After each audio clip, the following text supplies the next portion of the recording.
Sophie a été renvoyée pour avoir emmené son père mourant au travail, mais elle n'a pas abandonné. Pendant 127 jours, elle a continué à l'emmener, en secret. Et quand Antoine l'a découvert, il a été submergé par la honte.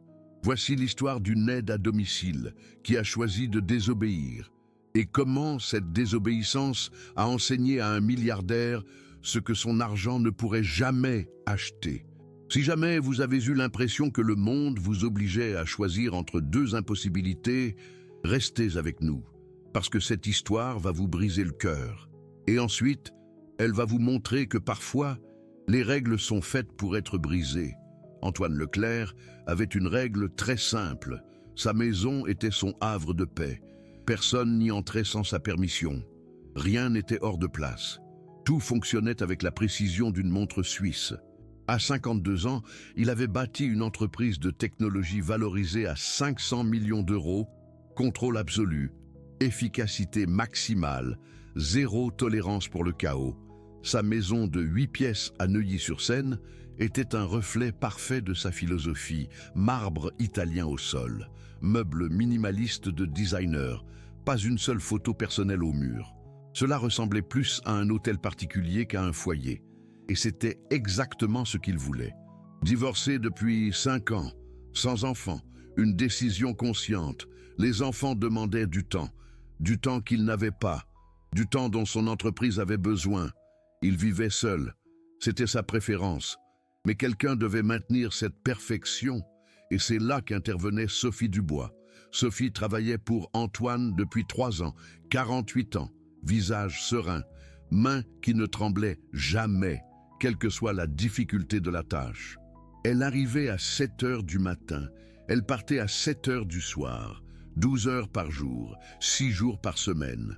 Elle n'était jamais en retard, elle ne demandait jamais de jours de congé, elle ne se plaignait jamais. En 3 ans, Antoine ne savait pratiquement rien d'elle. Il ne savait pas si elle avait des enfants. Il ne savait pas où elle vivait exactement. Il ne savait pas ce qu'elle aimait faire le dimanche. Et cela ne l'intéressait pas. Pour lui, Sophie était parfaite précisément pour cette raison. Elle était invisible. Elle faisait son travail impeccablement, puis disparaissait. Elle n'envahissait pas son espace avec des drames personnels. Elle ne lui demandait pas de faveur. Elle ne lui racontait pas ses problèmes. Cette invisibilité était exactement ce qu'Antoine payait. 12 000 € par mois. Un salaire juste pour une aide à domicile à Paris, ni généreux, ni mesquin. Exactement ce que le marché dictait. Mais ce qu'Antoine ignorait, c'est que Sophie portait un secret, qui pesait plus lourd que tous les sols en marbre de cette maison.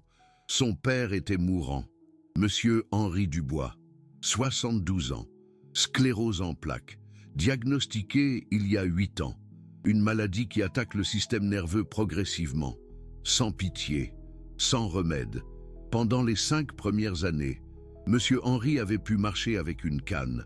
Il pouvait encore s'habiller seul, il pouvait encore manger sans aide, mais les 3 dernières années avaient été une chute brutale. Maintenant, il était en fauteuil roulant. Ses mains tremblaient violemment lorsqu'il essayait de tenir quelque chose. Il avait du mal à parler, les mots sortaient lents et traînants. Il avait besoin d'aide pour aller aux toilettes, pour se laver, pour manger. Et Sophie était tout ce qu'il avait. Sa mère était morte il y a 15 ans d'un cancer. Sophie était fille unique. Il n'y avait pas de frères et sœurs, pas d'oncles et tantes proches. Il n'y avait personne d'autre, seulement elle. Monsieur Henri avait été mécanicien d'aviation pendant 40 ans. Il travaillait à l'aéroport Charles de Gaulle, réparant les moteurs d'avions commerciaux, main ferme qui pouvait ajuster des pièces de précision microscopique, main qui ne faiblissaient jamais, jusqu'à ce que la sclérose les lui prenne. Maintenant, ses mêmes mains tremblaient tellement qu'il ne pouvait même pas tenir un verre d'eau sans le renverser. Et chaque fois qu'il essayait, Sophie voyait la honte dans ses yeux, l'humiliation, la douleur d'un homme fier devenu dépendant. Monsieur Henri vivait dans un petit appartement dans le quartier de Belleville. 2e étage, sans ascenseur, 50 mètres carrés. Sophie payait le loyer, 4 500 € par mois, plus 2 000 pour les médicaments, plus 1 500 pour la nourriture spéciale, plus 1000 pour les charges. De ses 12 000 € de salaire, il lui restait 3 000 pour elle. Elle avait essayé d'embaucher une aide à domicile. La moins chère demandait 15 000 € par mois. 3 000 de plus que ce qu'elle gagnait au total. Impossible. Alors, Sophie faisait la seule chose qu'elle pouvait. Elle travaillait de 7 heures du matin à 7 heures du soir chez Antoine. Puis elle courait à l'appartement de son père. Elle lui donnait à dîner. Elle le lavait. Elle lui donnait ses médicaments. Elle le couchait. Elle dormait 4 heures. Elle se levait à 5 heures du matin. Elle préparait le petit déjeuner de Monsieur Henri. Elle le laissait avec la voisine d'en face, Madame Dupont. Une dame de 70 ans qui acceptait de le surveiller pendant la journée pour 2 000 € par mois. Un arrangement précaire, fragile, qui fonctionnait uniquement parce que les deux femmes étaient désespérées. Madame Dupont avait besoin de l'argent. Sophie avait besoin que quelqu'un veille à ce que son père ne tombe pas. Et puis, un mardi de février, tout s'est effondré. Madame Dupont est tombée malade, pneumonie, hospitalisée. Elle ne pouvait pas s'occuper de Monsieur Henri. Sophie a appelé 3 agences d'aide à domicile d'urgence. Toutes demandaient au minimum 5 000 € par jour. Elle n'avait pas 5 000 €. Alors, elle a pris une décision qui allait tout changer. Elle l'a emmené au travail. C'était le 14 février, 6h40 du matin. Antoine dormait encore. Sophie est entrée par l'entrée de service, poussant le fauteuil roulant de Monsieur Henri. Elle l'a installé dans la chambre de service, une petite pièce de 3 mètres sur 4, à côté de la cuisine. Un lit simple, une salle de bain, une fenêtre donnant sur le jardin. Elle lui a donné son petit déjeuner. Elle lui a donné ses médicaments. Elle l'a recouvert d'une couverture. Elle lui a dit de ne pas faire de bruit. Et puis elle est sortie travailler comme si de rien n'était. Pendant 6 heures, cela a fonctionné parfaitement. Sophie nettoyait la maison. Toutes les 2 heures, elle allait dans la chambre de service sous prétexte de chercher des produits de nettoyage. Elle donnait de l'eau à Monsieur Henri. Elle lui demandait s'il avait besoin d'aller aux toilettes. Antoine n'a rien soupçonné. Jusqu'à ce qu'à 2h30 de l'après-midi, Monsieur Henri ait une crise de toux. Antoine était dans son bureau au 2e étage. Une visioconférence avec des investisseurs de Singapour. Il a entendu la toux. Une toux profonde, rauque, désespérée. Il a raccroché l'appel. Il a descendu les escaliers. Il a suivi le son jusqu'à la chambre de service. Il a ouvert la porte sans frapper. Et il a vu un vieil homme en fauteuil roulant, toussant violemment, avec Sophie agenouillée à ses côtés, lui tapotant le dos. Antoine est resté paralysé. Son visage est passé de la confusion à l'incrédulité, puis à la fureur. Sophie s'est levée immédiatement. Elle n'a rien dit. Il n'y avait rien à dire. Antoine a parlé d'une voix si froide qu'elle semblait geler l'air. « Ceci est ma maison, pas un hospice. Qui est-ce? Mon père. Monsieur, pardon. La personne qui s'occupait de lui est tombée malade, et elle n'avait personne à qui le confier. Ça ne m'intéresse pas. Sophie, écoutez-moi bien. C'est ma maison, mon espace. Je vous paie pour faire le ménage, pas pour faire venir votre famille. Vous comprenez? Oui, monsieur. Si vous le ramenez, vous êtes licencié. C'est clair? Sophie baissa les yeux. Elle acquiesça. Je veux que vous partiez maintenant. Emmenez-le. Et demain, vous revenez seul, ou vous ne revenez pas. Sophie emballa silencieusement les affaires de Monsieur Henri.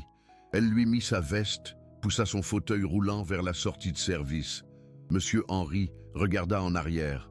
Il vit Antoine, debout dans l'embrasure de la porte de la pièce de service, les bras croisés, le visage impassible, et de sa voix tremblante, traînant difficilement les mots. Monsieur Henri dit quelque chose qu'Antoine n'oublierait jamais. Pardon, de exister. La porte se referma. Antoine se retrouva seul dans sa maison, impeccable. Tout était à nouveau en ordre, un silence absolu, le contrôle restauré. Exactement comme il l'aimait, mais pour une raison inconnue. Ces 4 mots continuaient de résonner dans sa tête. Pardon d'exister. Sophie revint le lendemain, seule. Elle arriva à 7 heures pile, travailla en silence, ne mentionna pas ce qui s'était passé. Antoine non plus. Pendant 3 jours, tout redevint normal. Mais le 4e jour, quelque chose changea. Antoine remarqua que Sophie semblait plus fatiguée, des cernes plus profonds, des mouvements plus lents. Le 5e jour, il remarqua qu'elle arrivait les cheveux légèrement humides, comme si elle s'était douchée à la hâte. Le 6e jour, il la trouva endormie, assise sur une chaise dans la cuisine pendant sa pause déjeuner, ce qui n'était jamais arrivé en 3 ans. Antoine ne demanda rien, ce n'était pas son problème, mais il y avait autre chose. Chaque matin, quand Antoine se levait à 7 heures, Sophie était déjà au travail. Cela avait toujours été ainsi. Mais maintenant, il y avait quelque chose de différent. Un jour, Antoine se réveilla à 6h30. Il avait un appel matinal avec Tokyo. Il descendit à la cuisine pour se préparer un café et il entendit un bruit étrange, un coup léger, comme si quelqu'un fermait une porte avec une extrême précaution. Cela venait du côté de l'entrée de service. Antoine s'avança, regarda par la fenêtre qui donnait sur le parking arrière, et il vit Sophie entrer par la porte de service. À 6h30 du matin, une demi-heure avant son horaire, Antoine fronça les sourcils. Pourquoi arrivait-elle si tôt? Il ne dit rien, retourna à son bureau. Mais quelque chose dans son cerveau, quelque chose de petit et d'insistant, lui disait que quelque chose ne tournait pas rond. Pendant les semaines suivantes, Antoine commença à remarquer d'autres choses étranges. De la nourriture disparaissait du réfrigérateur. Pas beaucoup. De petites portions, une banane, 2 tranches de pain, un yaourt. Quand il demandait, Sophie disait qu'elle avait plus faim dernièrement. Antoine l'accepta. Mais ensuite, il remarqua autre chose. La porte de la pièce de service était toujours fermée à clé pendant la journée. En 3 ans, elle n'avait jamais été fermée. Quand Antoine demanda pourquoi, Sophie dit qu'elle rangeait de nouveaux produits de nettoyage et qu'elle ne voulait pas qu'ils soient mélangés. Antoine l'accepta. Mais il y avait autre chose.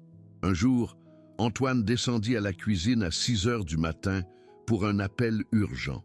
Il passa devant la pièce de service et il entendit quelque chose, une voix, basse, à peine audible, mais définitivement une voix. Antoine s'arrêta, colla son oreille à la porte. « Tranquille, papa, c'est presque l'heure. Juste un peu plus d'eau. » Le cœur d'Antoine s'arrêta net. Il colla son oreille encore plus fort. Il entendit un gémissement, le bruit de quelqu'un qui tousse doucement, le grincement d'un fauteuil roulant. Et alors, il comprit. Sophie n'avait pas obéi. Elle avait continué à faire venir son père, en secret, pendant des semaines. Antoine s'éloigna lentement de la porte, remonta à son bureau, ferma la porte, s'assit devant son bureau, et une fureur froide commença à monter dans sa poitrine. Elle l'avait désobéi directement, intentionnellement, pendant des semaines, peut-être des mois. Cette femme faisait venir son père chez lui sans sa permission, le cachant, lui mentant en face. Antoine ouvrit son ordinateur portable, vérifia les enregistrements des caméras de sécurité du parking arrière et ce qu'il vit le laissa sans voix. 127 jours, 127 matins. Sophie arrivait à 5h30, pas à 7h, à 5h30, poussant le fauteuil roulant de son père. Elle entrait par la porte de service, disparaissait à l'intérieur de la maison, et à 7h, quand Antoine se réveillait, elle était déjà au travail comme si de rien n'était. 127 jours, presque 4 mois, mentant, désobéissant, se moquant de lui dans sa propre maison. Antoine sentit sa mâchoire se serrer, ses mains se fermer en poing. Il allait la licencier, aujourd'hui même, mais une partie de lui, une petite partie qu'il reconnaissait à peine, lui posa une question inconfortable. Si elle a fait ça pendant 127 jours, faisant venir son père à 5h30 du matin, s'occupant de lui en secret, et que malgré tout, ta maison a été impeccable chacun de ces jours, chaque repas préparé parfaitement, chaque sol brillant comme un miroir, chaque détail exactement comme tu l'aimes, qu'est-ce que cela dit d'elle? Antoine secoua la tête. Peu importait, elle avait désobéi, elle avait menti. Les règles étaient les règles, et il allait la confronter aujourd'hui. Mais quelque chose l'arrêta. Au lieu de descendre immédiatement, Antoine attendit. observa. Pendant 2 jours de plus, il surveilla en silence.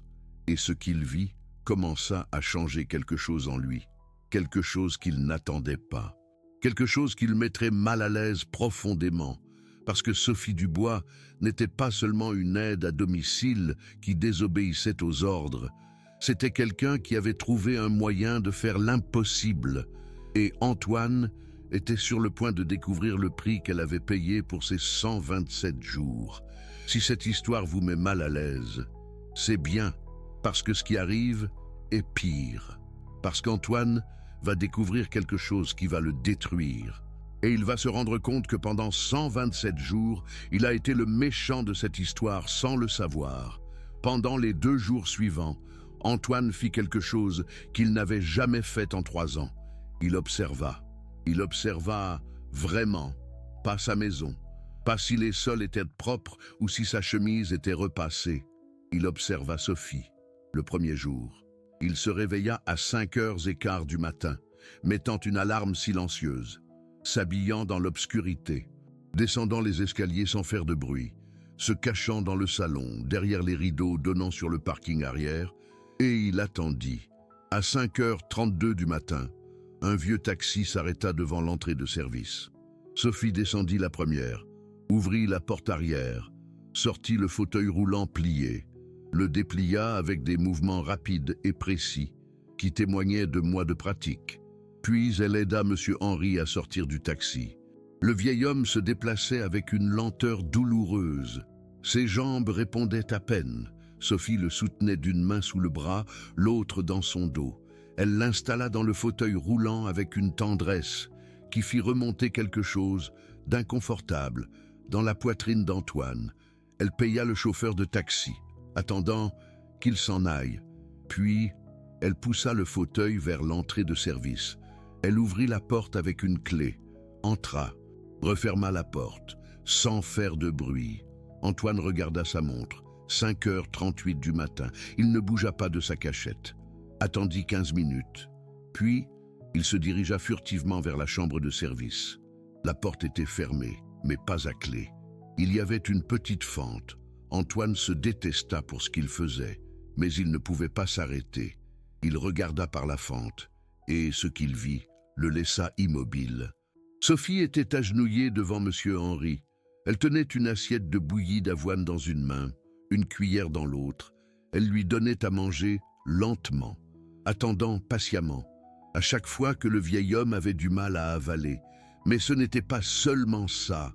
Pendant qu'elle lui donnait à manger, Sophie lui parlait. « Aujourd'hui, on est mardi, 28 mai, il fait beau dehors, je vois que tu as bien dormi, tu as meilleure mine. Tu te souviens qu'aujourd'hui, tu dois prendre la pilule bleue à 8 heures, je l'ai déjà préparée. Regarde, j'ai apporté le journal. Après que tu auras mangé, je te lirai la section des sports. Je sais que tu aimes ça. » Monsieur Henry ne répondait pas. Il regardait simplement sa fille, avec des yeux humides. Sophie termina de lui donner le petit déjeuner. Elle essuya sa bouche avec une serviette, lui donna un verre d'eau avec une paille, tenant le verre. Parce que les mains de Monsieur Henry tremblaient trop, puis elle se leva, vérifia sa montre. 6h10. Je dois commencer à travailler bientôt. Tu vas bien rester ici, n'est-ce pas? J'ai le babyphone ici. Si tu as besoin de quelque chose, dis juste mon nom et je viendrai. Plus personne ne me demande pourquoi j'ai le babyphone. Ils croient que c'est pour entendre s'il y a des problèmes dans la maison. Sophie sortit un babyphone de son sac, le posa sur la petite table, à côté de Monsieur Henry. L'autre moniteur, elle le rangea dans son tablier. Antoine ne savait pas quoi ressentir. Cette femme avait transformé la chambre de service en une chambre de soins. Elle avait apporté un babyphone pour surveiller son père pendant qu'elle travaillait. Elle avait mémorisé ses horaires de médication. Elle lui parlait comme s'il pouvait tout comprendre, avec respect, avec dignité, tout, en le gardant caché, dans la maison d'Antoine. Monsieur Henry leva sa main tremblante, toucha la main de Sophie, et, avec sa voix, traînant chaque mot, avec un effort monumental, il dit quelque chose qui traversa la poitrine d'Antoine, comme une balle. « Tu es Mon ange. Sophie s'agenouilla, embrassa le front de son père, et Antoine vit quelque chose qu'il n'avait pas vu depuis 3 ans. Sophie pleurait, en silence, sans sanglots, juste des larmes, accoulant sur son visage, pendant qu'elle tenait la main tremblante de son père. « Je ne suis pas un ange, papa, je suis juste ta fille, et je vais prendre soin de toi jusqu'à la fin, quoi qu'il arrive. » Antoine s'éloigna de la porte lentement, remonta dans sa chambre, s'assit sur le bord de son lit et, pour la première fois depuis des années, il ne sut pas quoi faire. Le lendemain, Antoine observa à nouveau, cette fois pendant la journée. À 9 heures du matin, pendant que Sophie nettoyait le salon, Antoine vit qu'elle portait un babyphone dans la poche de son tablier. Toutes les 10 minutes, elle le vérifiait discrètement. À 11 heures, Sophie alla à la cuisine, sous prétexte de préparer le déjeuner. Antoine la suivit discrètement. Il la vit couper des légumes rapidement, mais il vit aussi qu'elle préparait 2 assiettes, une grande, une autre plus petite, avec de la nourriture molle, facile à avaler. Quand Antoine sortit de la cuisine, Sophie emporta la petite assiette dans la chambre de service. Elle revint 15 minutes après, à 1 heure de l'après-midi. Sophie apparut avec un panier de linge sale. Antoine n'avait que 3 chemises et 2 pantalons. Le panier était à moitié plein, mais Antoine savait qu'il y avait plus de linge là. Du linge qui n'était pas à lui, à 3 heures de l'après-midi. Pendant que Sophie nettoyait les fenêtres du 2e étage, Antoine entendit un son venant du babyphone dans sa poche, un gémissement. Sophie laissa tout immédiatement, descendit les escaliers en courant, entra dans la chambre de service. Antoine attendit 5 minutes, descendit furtivement, regarda par la fente de la porte. Sophie aidait M. Henry à aller aux toilettes. Le vieil homme avait uriné sur lui. Il pleurait de honte. « Pardon, pardon, pardon !» Sophie le soutenait avec fermeté, mais avec une gentillesse infinie. « Ce n'est rien, papa, ce n'est rien. C'est normal. Ça y est, on va te nettoyer. Tranquille. » Elle l'emmena aux toilettes, ferma la porte. Antoine entendit l'eau couler. Il entendit Sophie lui parler doucement, le rassurant. 20 minutes plus tard, Sophie sortit, avec M. Henry, propre, avec des vêtements différents, de retour dans son fauteuil. Et puis, Sophie remonta les escaliers et continua à nettoyer les fenêtres, comme si de rien n'était. Antoine resta debout dans le couloir, et quelque chose, à l'intérieur de lui, commença à se briser. Cette nuit-là, Antoine ne put pas dormir. Il resta éveillé, pensant à ce qu'il avait vu, et alors, il se souvint de quelque chose. Le cahier. Il avait vu un cahier bleu dans la chambre de service, quand il avait regardé par la fente.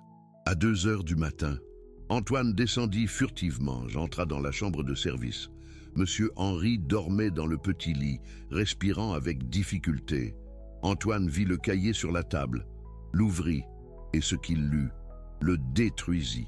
Jour 1, 14 février. Aujourd'hui, j'ai amené papa pour la première fois. Madame Dubois est malade. Je n'ai pas le choix. Monsieur Leclerc me renverra s'il le découvre. Mais papa ne peut pas rester seul. Il a peur. Moi aussi. Jour 2, 15 février. Monsieur Leclerc a découvert papa.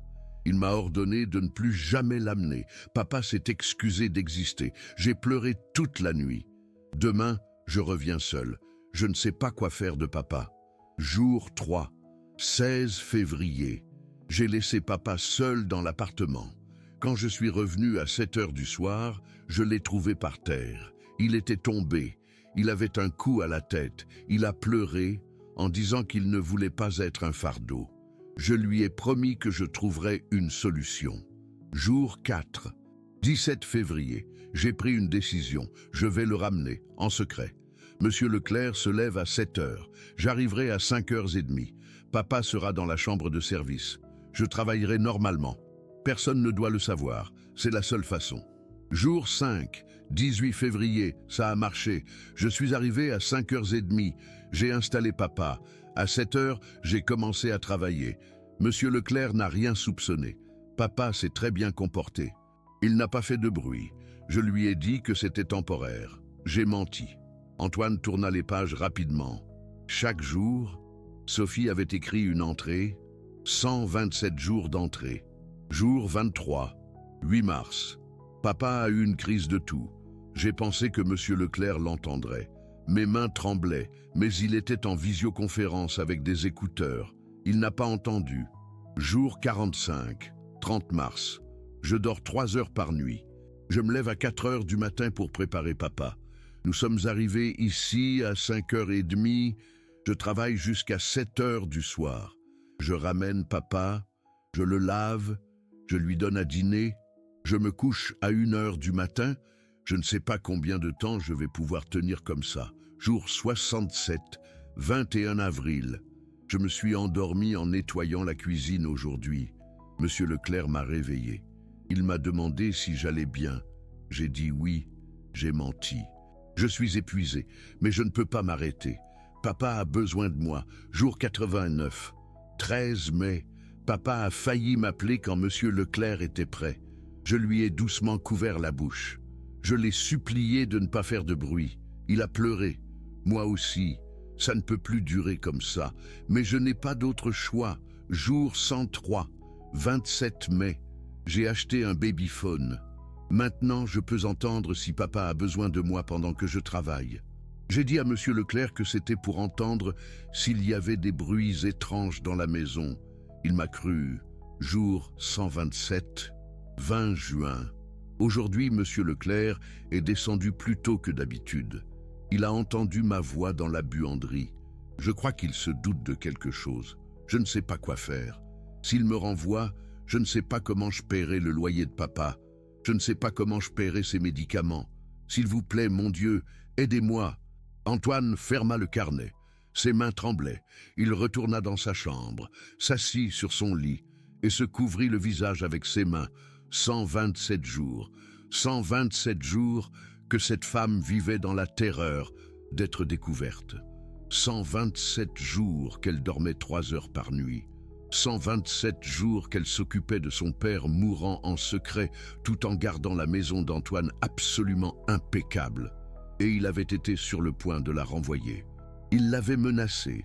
Il avait fait en sorte qu'un vieil homme mourant s'excuse d'exister. Antoine ne pleura pas. Les hommes comme lui ne pleuraient pas. Les hommes comme lui contrôlaient leurs émotions avec une précision chirurgicale. Mais cette nuit-là, quelque chose à l'intérieur d'Antoine Leclerc se brisa. Et pour la première fois depuis des décennies, il ne put rien contrôler. Le lendemain, Antoine fit quelque chose d'autre. Au lieu de confronter Sophie, il décida d'observer une fois de plus. Il avait besoin de comprendre quelque chose qui n'avait aucun sens pour lui. Comment était-il possible que quelqu'un travaille parfaitement sous une telle pression?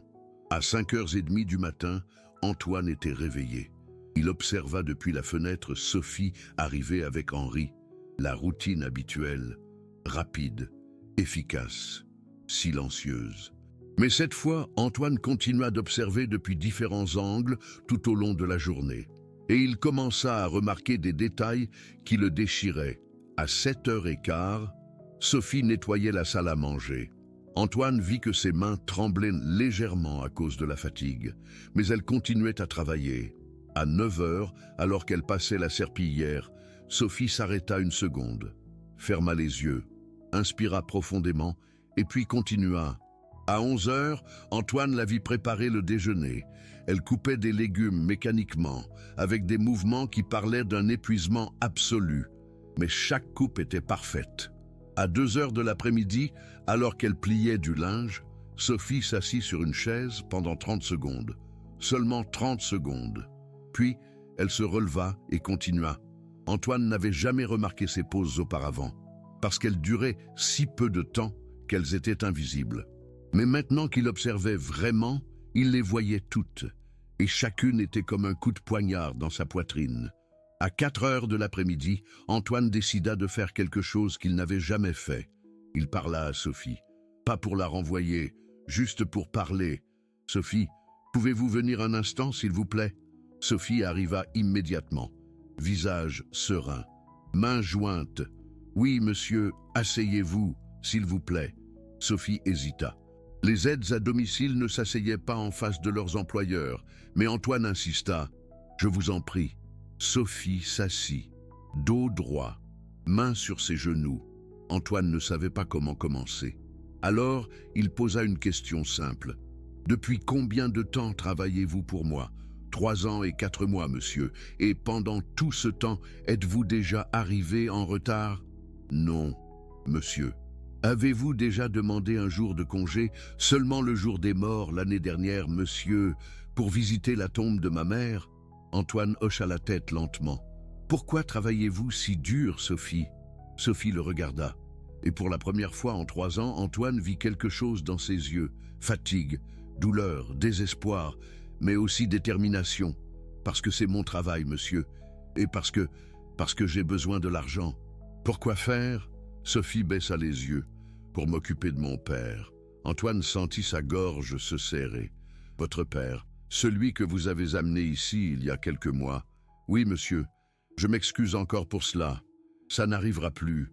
Sophie mentit en disant ça, et tous les deux le savaient. Mais Antoine ne dit rien. Qu'est-ce qu'il a, votre père? La sclérose en plaques, monsieur. Il est en fauteuil roulant. Il a besoin de soins constants. Et il n'y a personne d'autre qui puisse s'en occuper? Sophie secoua la tête.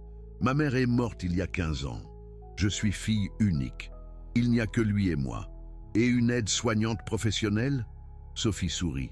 Mais ce n'était pas un sourire heureux. C'était un sourire brisé. Ça coûte 15 000 € par mois, monsieur. J'en gagne 12 000. Antoine eut l'impression qu'on lui avait donné un coup de poing dans l'estomac. Je vois. Vous pouvez retourner à votre travail. Sophie se leva, fit une petite révérence, sortit de la pièce, et Antoine resta seul avec une question qu'il ne pouvait ignorer. Que ferais-je si j'étais à sa place? Si vous deviez choisir entre votre travail et prendre soin de la seule personne que vous aimez au monde, que feriez-vous? Et ne me donnez pas de réponse facile. Ne me dites pas que vous chercheriez une autre solution, parce que Sophie avait déjà cherché toutes les solutions, et aucune ne fonctionnait. Les chiffres ne collaient pas, la réalité était brutale, le choix était impossible. Alors, que feriez-vous? Obéiriez-vous à un ordre qui signifie condamner votre père à mourir seul? Ou désobéiriez-vous et risqueriez-vous tout?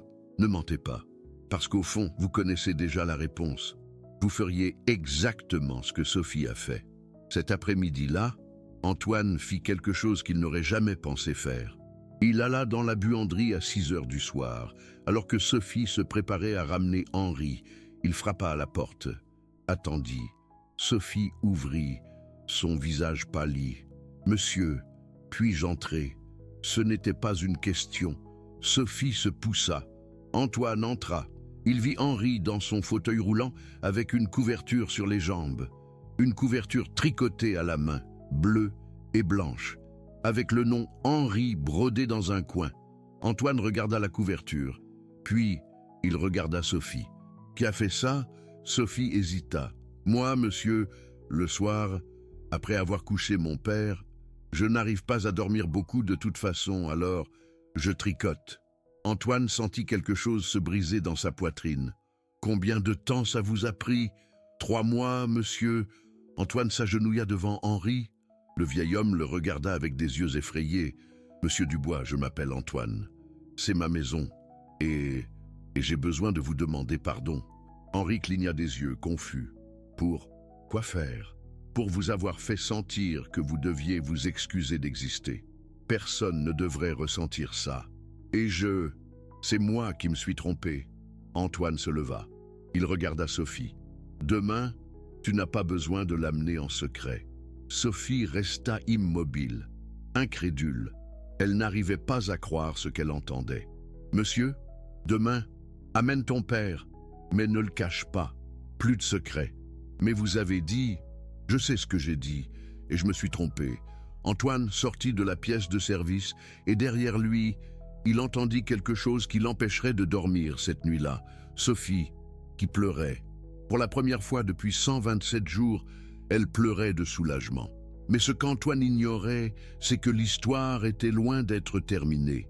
Car le lendemain, quand Sophie arriva avec M. Dubois à 7 heures du matin, au lieu de 5h30, Antoine allait découvrir quelque chose qui changerait tout, quelque chose qui le couvrirait de honte d'une manière qu'il ne croyait pas possible, quelque chose qui le ferait pleurer pour la première fois depuis 20 ans. Le lendemain, Antoine se réveilla à 6h30. Il descendit les escaliers, prépara du café et attendit. À 7h pile, il entendit la porte de service s'ouvrir. Sophie entra en poussant le fauteuil roulant de M. Dubois. Mais cette fois, elle ne se cachait pas. Cette fois, elle se dirigea directement vers la cuisine où Antoine se trouvait. Sophie s'arrêta à l'entrée. Elle pâlit en le voyant là. « Bonjour, monsieur. Bonjour. Sophie. Monsieur Dubois. » Antoine se leva.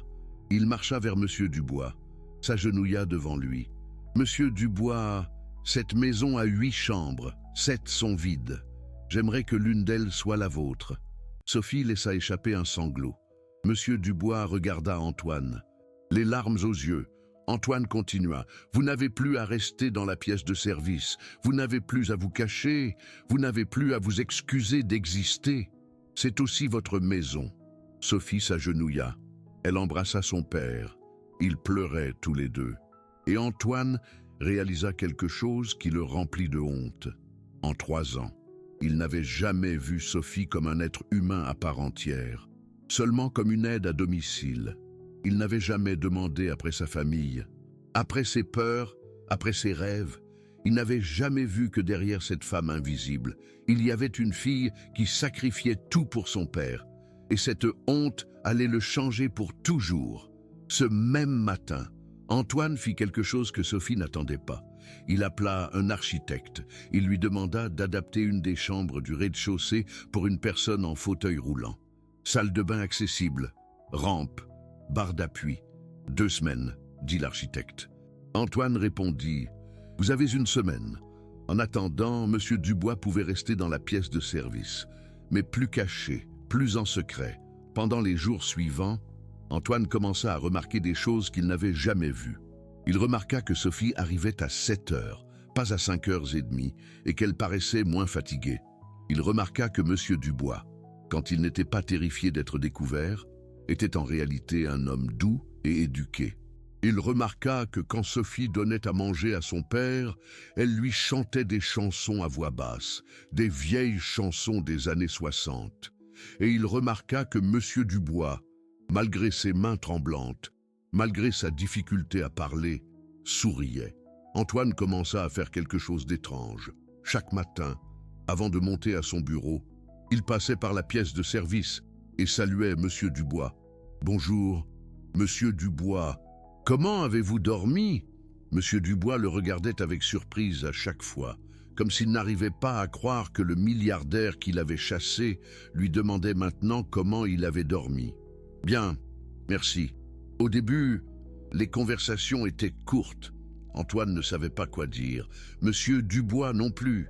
Mais peu à peu, ils commencèrent à parler davantage. Un jour, Antoine lui demanda ce qu'il avait fait dans la vie.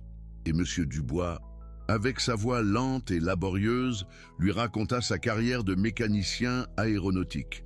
40 ans, à réparer des moteurs. Antoine s'assit et pour la première fois, il écouta. Il écouta vraiment. Monsieur Dubois lui raconta les avions qu'il avait réparés. Les Boeing 737, les Airbus A320, les vieux DC-9. Il lui raconta la fois où il avait détecté une panne critique dans un moteur que les systèmes informatisés avaient ignoré. Il avait sauvé 200 vies ce jour-là. Il lui raconta la fierté qu'il ressentait quand un avion qu'il avait réparé décollait parfaitement. Et pendant qu'il parlait, ses yeux brillaient, comme si, pour un moment, la sclérose disparaissait et qu'il redevenait le mécanicien aux mains fermes qu'il avait été. Antoine sortit de cette conversation en silence, et il réalisa quelque chose de dévastateur. Il avait réduit cet homme à un problème, à un inconvénient, à quelque chose qui devait être caché. Mais M. Dubois n'était pas un problème, c'était un héros, un père, un homme qui avait travaillé 40 ans avec dignité. Et Antoine l'avait traité comme une ordure. 1 semaine plus tard, la chambre était prête. Antoine la montra à Sophie et Monsieur Dubois personnellement. Ils avaient transformé une des chambres du rez-de-chaussée en un espace entièrement accessible. Salle de bain avec barre de sécurité, douche avec chaise, lit ajustable. Une grande fenêtre qui donnait sur le jardin. Et sur la porte, Antoine avait fait poser une petite plaque. Henri Dubois, ingénieur aéronautique. Quand Monsieur Dubois vit la plaque, il commença à pleurer. Sophie aussi. Et Antoine dut sortir de la pièce parce qu'il ne pensait pas pouvoir retenir ses larmes. Cette nuit-là, Antoine fit autre chose. Il appela Sophie dans son bureau. « Sophie, votre salaire actuel est de 12 000 € par mois. »« Oui, monsieur, cela va changer. À partir de demain, votre salaire sera de 36 000 € par mois. » Sophie resta sans voix. Monsieur, ce n'est pas une faveur. C'est ce qui est juste. Vous avez fait le travail de 3 personnes, en prenant soin de votre père, en entretenant cette maison et en sacrifiant votre santé. C'est le minimum que je puisse faire. » Sophie commença à pleurer, mais Antoine n'avait pas terminé. « Et votre emploi du temps va changer aussi. De 7 heures du matin à 1 heure de l'après-midi. 6 heures. Pas 12. Vous avez besoin de temps pour prendre soin de votre père et pour prendre soin de vous. » Sophie se couvrit le visage avec ses mains. « Et une chose de plus. Je vais engager un kinésithérapeute pour Monsieur Dubois, 3 fois par semaine. C'est moi qui paie. Ce n'est pas négociable. » Sophie s'agenouilla devant Antoine. « Monsieur Leclerc, je ne sais pas quoi dire. Antoine l'aida à se relever. « Ne me remerciez pas, Sophie. C'est moi qui devrais vous demander pardon. Pendant 127 jours, vous avez dû vivre dans la peur dans cette maison. Cela n'aurait jamais dû arriver. Et je vais passer le reste du temps où vous travaillerez ici à essayer de le compenser. » Sophie sortit du bureau en pleurant. Et Antoine resta seul, à regarder par la fenêtre. Pour la première fois depuis des années, sa maison se sentait moins vide. Si vous écoutez cette histoire et que vous sentez une boule dans la gorge, attendez, parce que ce qui vient maintenant, c'est la partie qui va vous briser. Parce qu'Antoine va découvrir le vrai coût de ces 127 jours. Il va comprendre que certaines personnes ne désobéissent pas par rébellion, elles désobéissent par amour. Les 3 mois suivants furent les plus étranges de la vie d'Antoine. Sa maison, qui avait toujours été silencieuse comme un musée, était maintenant pleine de vie. Chaque matin, il entendait Sophie parler à Monsieur Henri, tout en lui servant son petit déjeuner. « Aujourd'hui, c'est mercredi. Papa, il fait frais. J'ai vu que le kinésithérapeute t'a laissé de nouveaux exercices. On les fera après le petit déjeuner. » Chaque après-midi, il entendait le kinésithérapeute travailler avec Monsieur Henri. Des exercices pour les mains, pour les jambes, pour maintenir le peu de mobilité qui lui restait. Et chaque soir, avant que Sophie ne parte, il l'entendait lire le journal à son père, la section des sports. Toujours la section des sports. Antoine commença à descendre plus souvent, parfois juste pour dire bonjour, parfois pour discuter. Monsieur Henri était plus bavard maintenant. La dignité lui avait rendu un peu de vie. Un jour, Antoine lui apporta quelque chose, un livre, l'histoire de l'aviation commerciale en France, avec des photos d'anciens avions. Des modèles que Monsieur Henri avait réparés. Monsieur Henri ouvrit le livre avec ses mains tremblantes. Il tourna les pages, lentement, et quand il arriva à la photo d'une caravelle, ses yeux s'illuminèrent. Celui-ci, j'ai réparé ce modèle en 1978. Antoine s'assit à côté de lui et l'écouta. Monsieur Henri lui raconta des histoires de sa vie, de sa femme qui était décédée, de comment il avait rencontré la mère de Sophie à une fête de Noël à Orly, de comment Sophie était née prématurée et qu'il avait prié toute la nuit dans la salle d'attente de l'hôpital, de comment, quand Sophie avait eu 15 ans, il lui avait offert un vol en avion, la première fois qu'elle montait dans un avion de passagers, et comment elle avait pleuré d'émotion. Antoine écoutait tout, et à chaque histoire, le poids sur sa poitrine devenait plus grand, parce que cet homme n'était pas un problème, C'était une vie entière, une histoire. Un père qui aimait sa fille plus que sa propre dignité.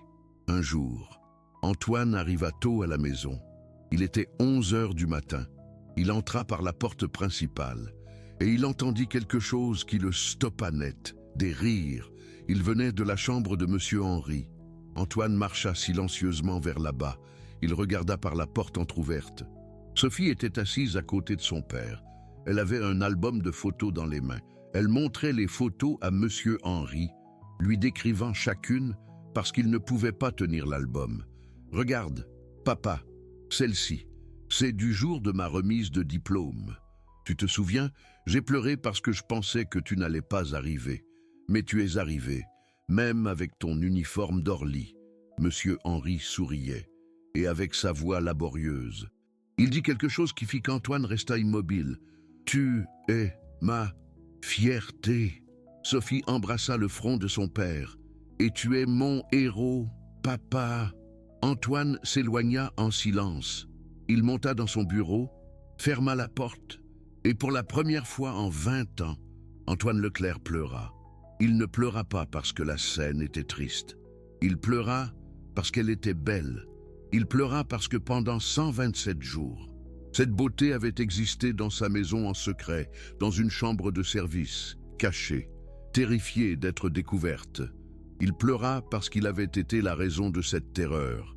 Il pleura parce qu'il se rendit compte qu'il avait passé 52 ans de sa vie à courir après le contrôle, l'efficacité, la perfection, et qu'il avait complètement perdu de vue ce que signifiait être humain. Quand Sophie frappa à sa porte 1 heure plus tard pour lui dire que le déjeuner était prêt, Antoine avait les yeux rouges. « Ça va, monsieur Leclerc ?»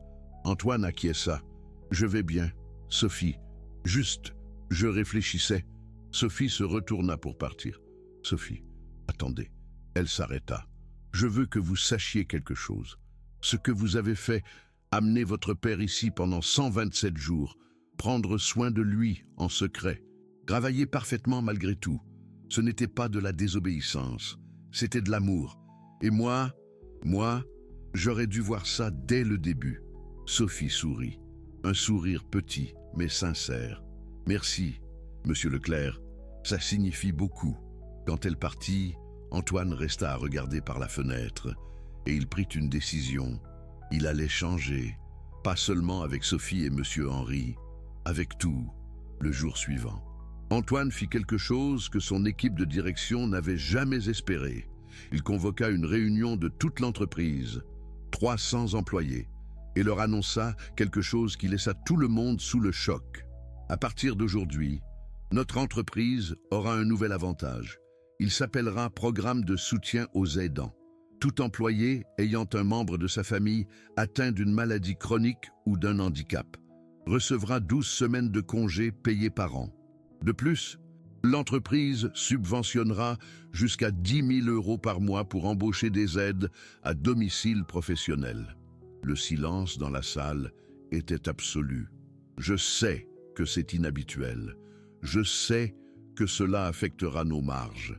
Mais j'ai appris quelque chose récemment. Les gens ne sont pas des machines. Ils ont des familles, ils ont des responsabilités, ils ont des amours. Et si nous voulons qu'ils travaillent bien, nous devons leur permettre d'être humains d'abord. 50 employés utilisèrent le programme la première année. 50 familles qui n'avaient plus à choisir entre leur travail et prendre soin de ceux qu'elles aimaient. Et tout cela parce qu'Antoine avait vu une femme agenouillée dans une chambre de service, nourrissant son père avec une patience infinie. 3 mois après que M. Henri ait déménagé définitivement dans la chambre aménagée, quelque chose d'extraordinaire se produisit. Le kinésithérapeute arriva pour la séance de routine. Après 1 heure de travail, il appela Antoine et Sophie. « Il faut que je vous montre quelque chose. » Ils entrèrent dans la chambre. M. Henri était assis dans son fauteuil roulant, avec le kinésithérapeute debout à côté de lui. « Monsieur Henri, pouvez-vous essayer ce que nous avons pratiqué ?» M. Henri acquiesça. Il ferma les yeux, respira profondément et lentement, très lentement. Il leva sa main droite. Ce n'était pas grand-chose, peut-être 15 centimètres. La main tremblait encore violemment, mais il la leva, pour la première fois en 3 ans. Il leva sa main sans aide. Sophie se couvrit la bouche avec ses mains. Monsieur Henri maintint sa main levée pendant 5 secondes, 10, 15, puis il la baissa, épuisé.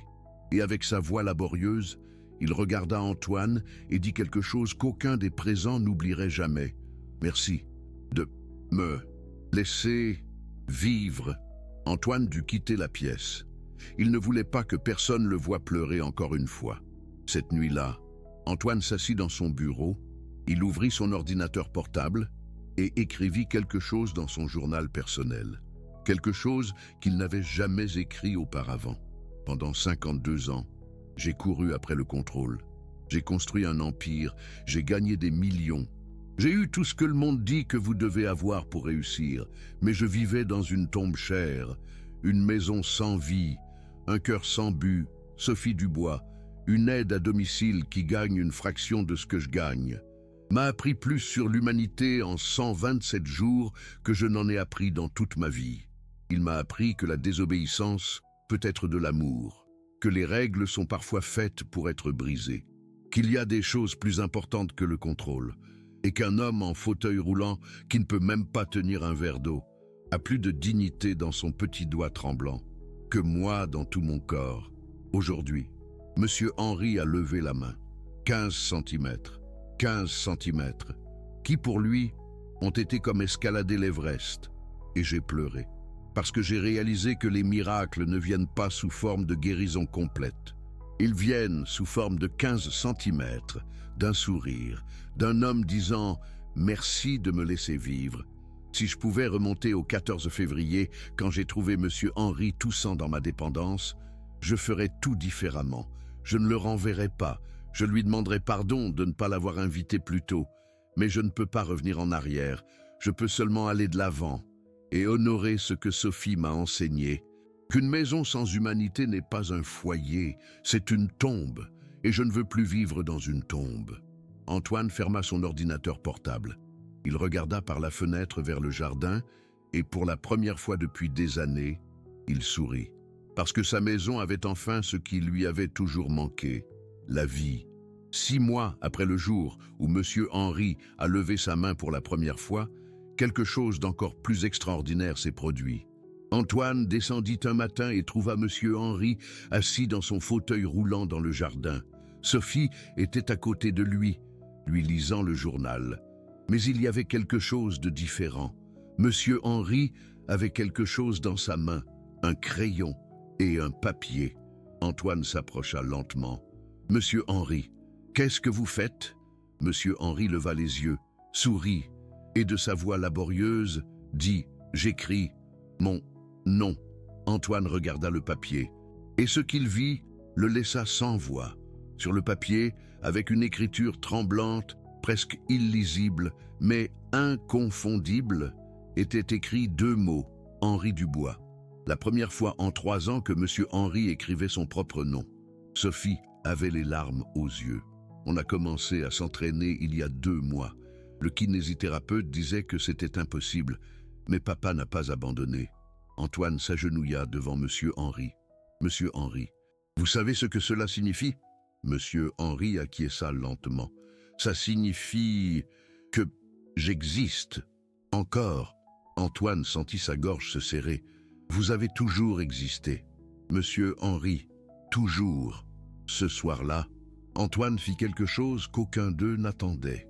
Il encadra le papier avec le nom de Monsieur Henri et il l'accrocha au mur du salon, à côté d'un tableau qui avait coûté 50 000 €. Quand Sophie le vit le lendemain, elle resta sans voix. Monsieur Leclerc, ce papier c'est la chose la plus précieuse qu'il y ait dans cette maison. Sophie, c'est une preuve que les impossibles peuvent être brisés, et je veux que tous ceux qui entrent ici le voient. Certaines personnes n'ont pas besoin de trophées en or pour être des champions. Ils ont juste besoin d'un crayon, d'un papier, et de quelqu'un qui ne cesse jamais de croire en eux. 1 an après que Monsieur Henri ait emménagé chez Antoine, la vie de tous avait changé. Monsieur Henri ne se contentait plus de lever la main. Il pouvait tenir des objets légers pendant quelques secondes. Il pouvait écrire des mots courts. Ses tremblements avaient diminué de 30%. Les médecins ne pouvaient pas l'expliquer. Mais Antoine et Sophie, oui, dignité, amour, but. Ces trois choses avaient fait plus pour Monsieur Henry que n'importe quel médicament. Sophie ne travaillait plus 12 heures par jour. Elle travaillait 6 heures, le reste du temps. Elle le passait avec son père, à lire, à converser, à rire, et pour la première fois depuis des années, elle dormait 8 heures par nuit. Son salaire était passé de 12 000 € à 36 000. Elle avait remboursé toutes ses dettes. Elle avait économisé de l'argent pour la première fois de sa vie. Elle avait pu emmener Monsieur Henry chez un neurologue privé qui avait conçu un plan de traitement personnalisé. Mais le plus important, elle avait récupéré quelque chose qu'elle pensait avoir perdu à jamais, l'espoir. Et Antoine? Eh bien, Antoine n'était plus le même homme. Sa maison n'était plus un musée. C'était un foyer. Il dînait avec Sophie et Monsieur Henry 3 fois par semaine. Ils conversaient, ils riaient. Antoine racontait sa journée. Monsieur Henry racontait des histoires d'aviation. Sophie partageait des souvenirs de son enfance. Antoine avait réduit ses heures de travail de 14 heures par jour à 10, puis à 8. Il ne travaillait plus le week-end. Son entreprise ne s'est pas effondrée. En fait, la productivité a augmenté. Parce que lorsque les employés ont su que leur patron valorisait l'humanité plus que l'efficacité, ils ont commencé à travailler avec plus de détermination. Le programme d'aide aux aidants est devenu un modèle national. D'autres entreprises ont commencé à le copier. Antoine a été invité à donner des conférences sur le leadership avec empathie, mais il connaissait la vérité. Il n'était pas un leader visionnaire. C'était un homme qui avait eu besoin qu'une aide à domicile lui enseigne ce que signifiait être humain. 2 ans après le jour où Antoine a découvert Sophie s'occupant de son père en secret, quelque chose de définitif s'est produit. Monsieur Henry a eu 75 ans. Antoine a organisé une fête, pas quelque chose de grand, pas quelque chose d'ostentatoire, juste quelque chose de simple, dans le jardin de la maison, avec des ballons, avec un gâteau, avec de la musique des années 60 que Monsieur Henry aimait. Ils ont invité le kinésithérapeute, Madame Dubois, la voisine qui s'était occupée de Monsieur Henry avant, 3 collègues d'Antoine qui étaient devenus amis avec Monsieur Henry. Quand ils ont apporté le gâteau, Monsieur Henry a essayé de souffler les bougies. Il ne pouvait pas le faire seul. Ses poumons n'étaient pas assez forts, alors Sophie s'est penchée et ils ont soufflé ensemble.